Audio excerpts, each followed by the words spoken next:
4x² plus 20xy plus 25y²। ये मध्य पद को तोड़कर गुणनखंड करना है। तो इसमें दो तरह से होता है। एक तरह का आपने जाना होगा कि चर राशि से पहले कोई अंक नहीं होता है, उसको करते हैं। ये थोड़ा से बढ़ा दिया गया है कि आगे एक चर राशि दे दी गई है। तो अब करना क्या होगा, चर राशि में x² से पहले चर राशि है। आप इससे पहले पढ़े होंगे, लगाए होंगे, x² से पहले नहीं होगा। जब x² से पहले कोई संख्या आ जाती है तो इस संख्या को और जो आपका सबसे दाहिने साइड में अचर राशि माना जाता है इस संख्या को, इन दोनों को गुणा कर लेते हैं। चलिए देखते हैं गुणा करने पर आता क्या भाई।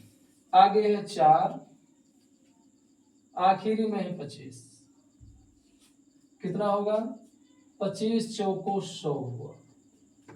कंफर्म होगा। सब मुझे ढूंढना है जब x² से पहले कोई अंक होगा तब। उसके बाद में मध्य पद में देखेंगे, इसी को तोड़ना है, इसी को भी मध्य वाले पद को देखेंगे, क्या है ये 20। अब करना क्या है कि गुणा करो तो इतना आना चाहिए, हम गुणा करें तो इतना आए, जोड़े या घटाए तो इतना आए। मतलब गुणा करें तो 100 आए, जोड़े घटाए तो 20 आए। अब हम लोग सोचेंगे, ध्यान से देखेंगे कैसे होगा।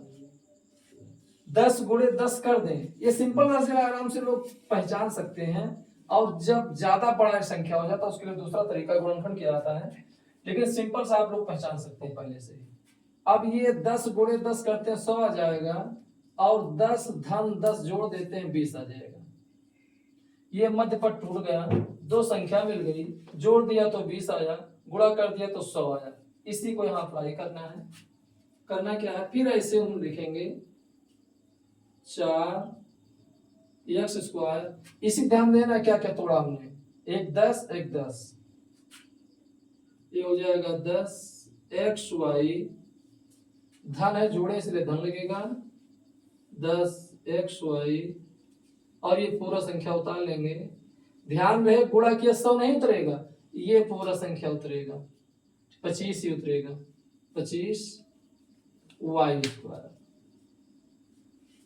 अब आपको मिल गए 4 पद। अब समूह बनाकर गुणनखंड करना है। ये समूह आपका, ये एक समूह, ये एक समूह, ये।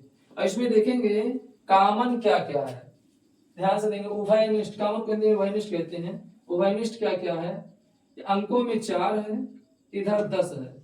4 10 में क्या कॉमन ले कि ये दोनों कट जाए आराम से, निश्चित है, स्पष्ट होगा। छोटे छोटे आप आराम जान सकते हैं, 2 कॉमन होगा इसमें।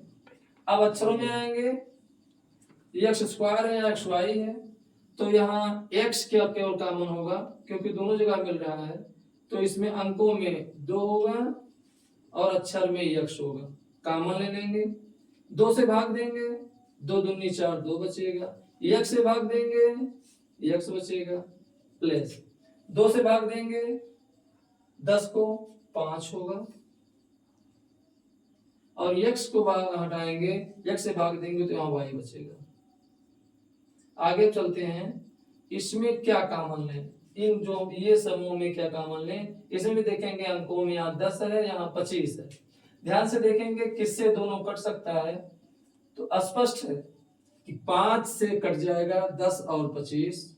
और चर राशियों में किससे किससे कटेगा, यहाँ y², यहाँ y है, इसके मतलब y और y दोनों में है, तो अंकों में कॉमन 5 होगा और चर राशि में y होगा। ले लेते हैं, क्या होगा, 5 से भाग देंगे तो 5 दूनी 10 होगा, y से भाग देंगे y हट जाएगा, केवल x बचेगा, प्लस आगे बढ़ते हैं, इसको भी 5 से भाग देंगे तो 25 आएगा, और y से भाग देंगे तो यहाँ स्क्वायर है तो 1y बचेगा। यहाँ हम चेक कर लेते हैं हम सही चल रहे हैं कि गलत चल रहे हैं। जान लीजिए ये दोनों ब्रैकेट में एक सेम संख्या है तो आप सही चल रहे हैं, नहीं कहीं फॉल्ट कर दिए, कहीं गड़बड़ हो गया। ये सेम दोनों ब्रैकेट में है, अभी आप सही चल रहे हैं। अब करना क्या है, इसमें भी कॉमन ही लेना है। एक ये सब समूह होगा, एक ये समूह होगा। दोनों में कॉमन क्या है, थोड़ा ध्यान दें, सवाल आपका लग गया। कॉमन दिखाई दे रहा है 2x + 5y, 2x + 5y। यदि हम कॉमन ले लेते हैं फिर बचता क्या है, 2x + 5y। इसमें से हमने कॉमन ले लिया 2x + 5y, क्या बचेगा, केवल 2x बचेगा। फिर इसमें क्या बचेगा, 2x + 5y कॉमन लेंगे, यहाँ प्लस लगा प्लस लगा दो, क्या होगा 5y। अब इससे छोटा नहीं हो सकता, टूट नहीं सकता, इसलिए इसका आंसर होगा, ये लिख देंगे आंसर। ठीक।